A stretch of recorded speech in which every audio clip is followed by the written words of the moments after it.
नमस्कार मित्रों, आज हम लोग वैदिक संस्कृत पर चर्चा करने चल रहे हैं। वैदिक संस्कृत, जिसके बारे में एक सामान्य मान्य मत है कि ये 1500 से 600 ईसा पूर्व के बीच अस्तित्ववान थी, के बारे में जानकारी के लिए सबसे प्रमुख स्रोत वैदिक साहित्य है। सबसे प्रमुख स्रोत वैदिक साहित्य है। और आप देखेंगे सिंधु सभ्यता के पतन के बाद की संपूर्ण जानकारी हमें इसी वैदिक साहित्य से प्राप्त होती है। इसीलिए इस काल को वैदिक काल कहा गया। प्रश्न उठता कि वैदिक साहित्य है क्या,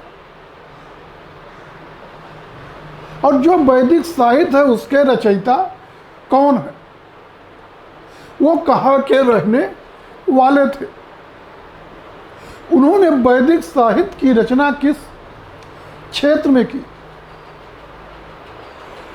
कब की, और इस साहित्य से मानवीय संस्कृति के विविध पहलुओं अर्थात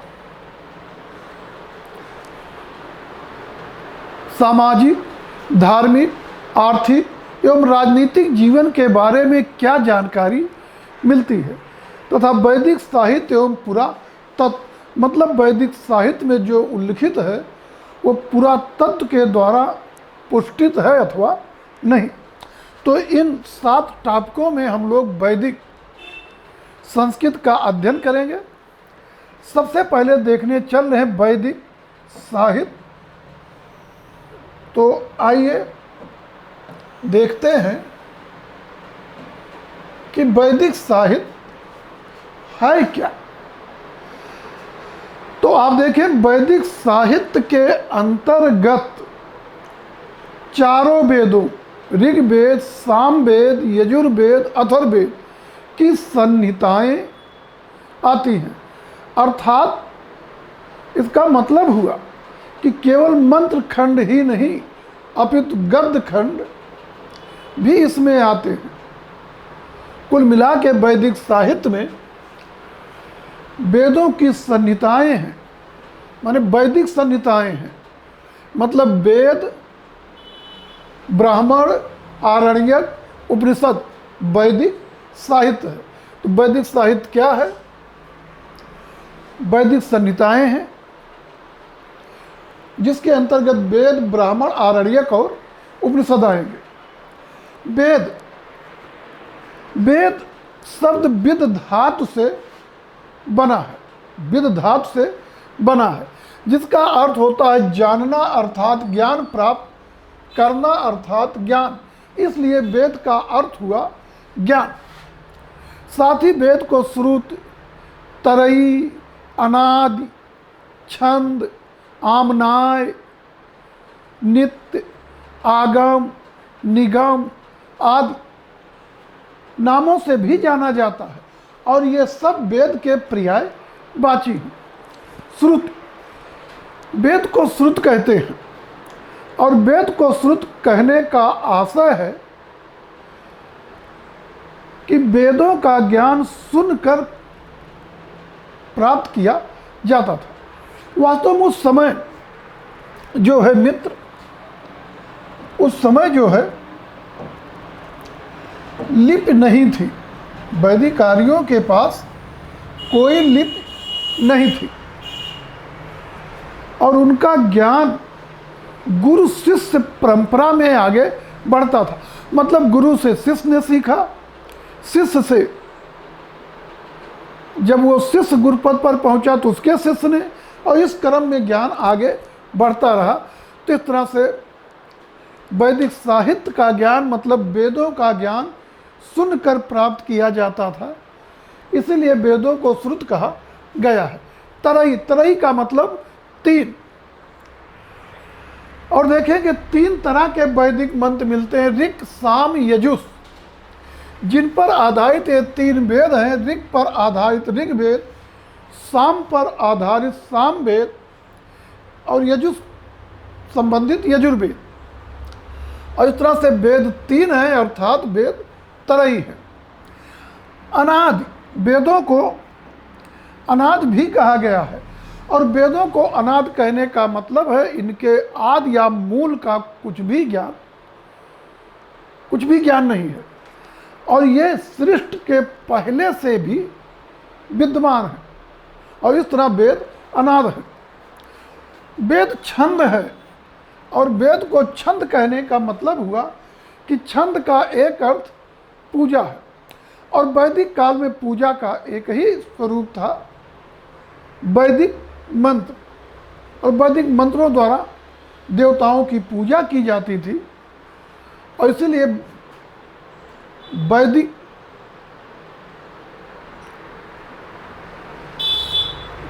छंद जो है वही पूजा के विकल्प है। मतलब देवताओं की पूजा का एकमात्र स्रोत वेद ही है, और इसीलिए वेदों को छंद भी कहा। या तो छंद का मतलब पूजा, और देवताओं की पूजा, छंद का मतलब है पूजा, और देवताओं की पूजा के एक विकल्प था वैदिक स्त्रोतों की स्तुति कर आहुत देना। तो इसलिए वेद छंद है, अर्थात पूजा है। आमनाय, आमनाय कहने का मतलब कि वेद मंत्र ब्रह्मणात्मक हैं, मतलब केवल मंत्र भाग ही नहीं, अपितु गद्य भाग अर्थात ब्राह्मण भी वेद है। नित्य या शाश्वत, तो वेद को नित्य या शाश्वत कहने का मतलब है कि वेद ईश्वर का स्वरूप है, और ईश्वर नित्य शाश्वत है, इसलिए उसका स्वरूप वेद भी नित्य शाश्वत है। वेद आगम है, वेद निगम है। अब वेद ईश्वर का स्वरूप है, और कोई अपने स्वरूप से पृथक हो ही नहीं सकता, मतलब वेद ईश्वर ही है। और चूंकि ईश्वर नित्य है, आगम है, निगम है, इसलिए उसका स्वरूप वेद भी नित्य, आगम, निगम आदि है। स्वाध्याय, वेद स्वाध्याय है, यह कहने का मतलब है कि वैदिक आर्यों के अध्ययन का एकमात्र स्रोत वेद ही है, अर्थात वैदिक साहित्य है, इसलिए वेदों को स्वाध्याय कहा गया।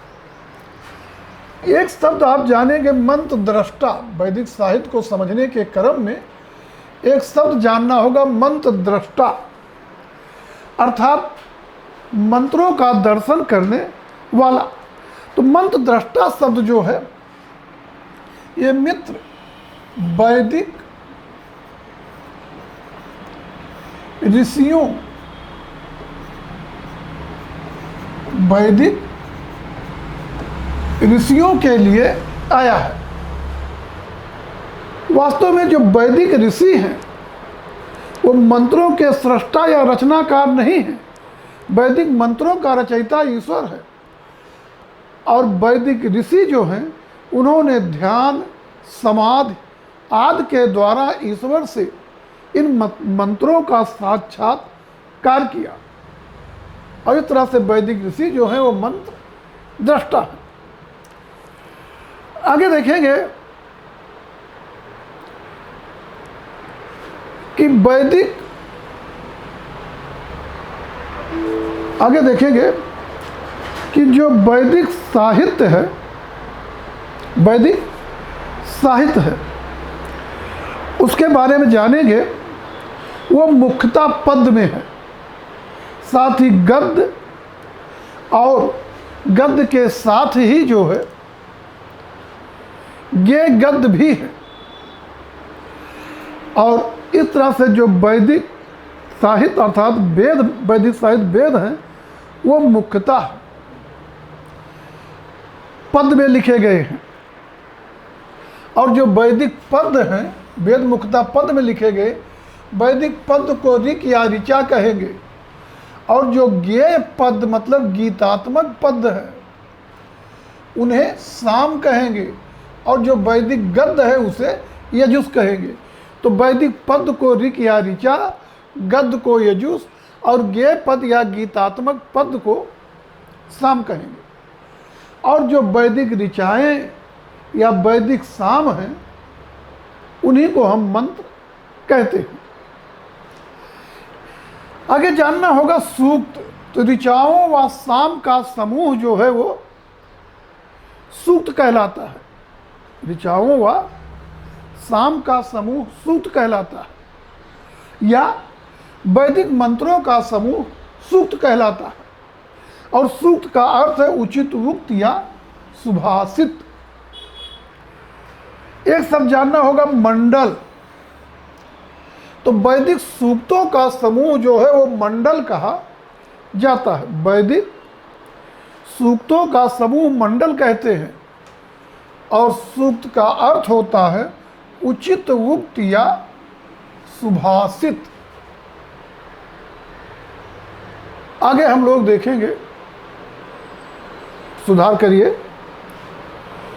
तो वैदिक सूक्त जो है मंत्रों का समूह है, और सूक्त का मतलब है उचित उक्त या सुभाषित। मंडल जो है यह सूक्तों का समूह है। संहिता यह वैदिक मंडलों का समूह है, अर्थात वैदिक मंत्रों का संकलन है। वैदिक मंत्रों का संकलन है। और वैदिक मंत्रों का संकलन जिस रूप में आज उपलब्ध है उन्हीं को संहिता कहा जाता है। और जैसा कि आप जान रहे, वैदिक मंत्रों की रचना अर्थात वेद की रचना ईश्वर ने की है। आगे चल के वेद व्यास ने इन मंत्रों को संकलित कर उसे 4 वेदों के रूप में विन्यासित किया। इस वेद व्यास का मूल नाम था कृष्ण द्वैपायन, और वैदिक मंत्रों को संकलित कर उसे 4 वेदों में विन्यासित करने के कारण ही वेद व्यास को ये नाम प्राप्त हुआ। मतलब मूल नाम इनका था कृष्ण द्वैपायन, और जब वैदिक मंत्रों को संकलित कर उसे 4 वेदों में विन्यासित कर दिए, बांट दिए, तब इनका नाम हो गया वेद व्यास। आगे हम लोग देख लेते हैं वेदों की परिभाषा। वेदों की परिभाषा या वेद की परिभाषा। तो वेद मंत्र और ब्राह्मण, मंत्र और ब्राह्मण का सम्मिलित नाम वेद है। अर्थात केवल मंत्र भाग ही नहीं अपितु गद्य भाग भी वेद है। और इस तरह से वेद जो है वो मंत्र ब्राह्मणात्मक है, अर्थात आम न्याय है। स्वामी दयानंद सरस्वती, स्वामी दयानंद सरस्वती जो हैं ये केवल मंत्र भाग को ही वेद मानते हैं, और लिखते हैं कि जो गद्य भाग है माने ब्राह्मण है, वो ऋषियों द्वारा मंत्रों पर लिखे गए भाष्य है। मतलब ऋषियों ने जो मंत्रों का भाष्य किया वही ब्राह्मण है। इस तरह से ब्राह्मण अर्थात गद्य भाग जो है वो ऋषोक्त है, ना कि ईश्वरोक्त। इसलिए दयानंद सरस्वती केवल मंत्र भाग को ही वेद मानते हैं। एक विद्वान है ग्रिफिथ, ये भी मंत्र भाग को ही वेद मानते हैं, लेकिन मैक्स मूलर मंत्र और ब्राह्मण दोनों को ही वेद मानते हैं। और मैक्स मूलर का विचार ही मान्य विचार, मैक्स मूलर का विचार ही मान्य विचार है कि मंत्र और ब्राह्मण दोनों वेद हैं। आगे हम चर्चा कर लेते हैं वेदों की संख्या पर। तो वेद कितने हैं?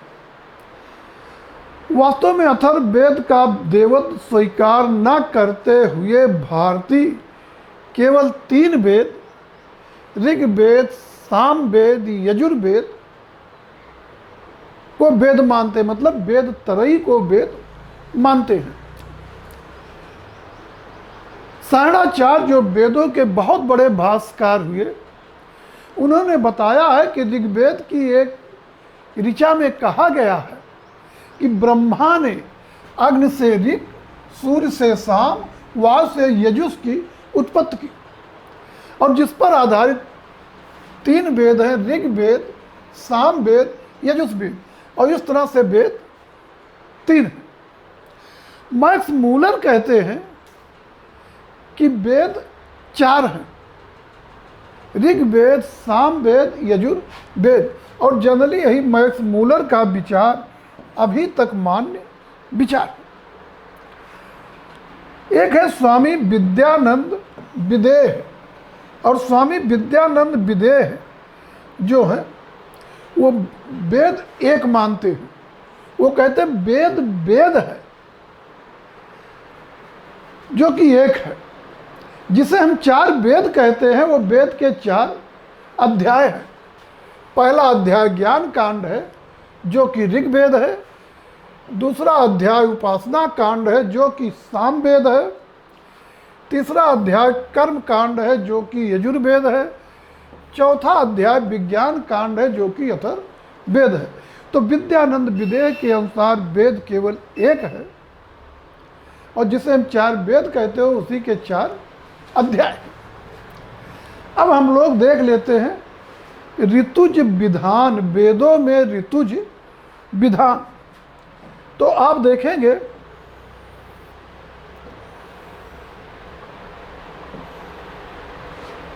ऋतुज, ऋतुज का मतलब पुरोहित, पुरोहित।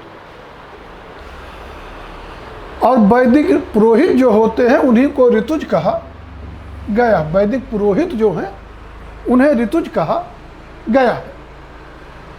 और देखेंगे कि जो एक ब्रह्म या ब्राह्मण एक ऋतुज है, यही यज्ञ का अध्यक्ष होता है। वास्तव में जो वैदिक संहिताएं हैं उनका संकलन ही वैदिक अनुष्ठानों को संपादित कराने के लिए किया गया है।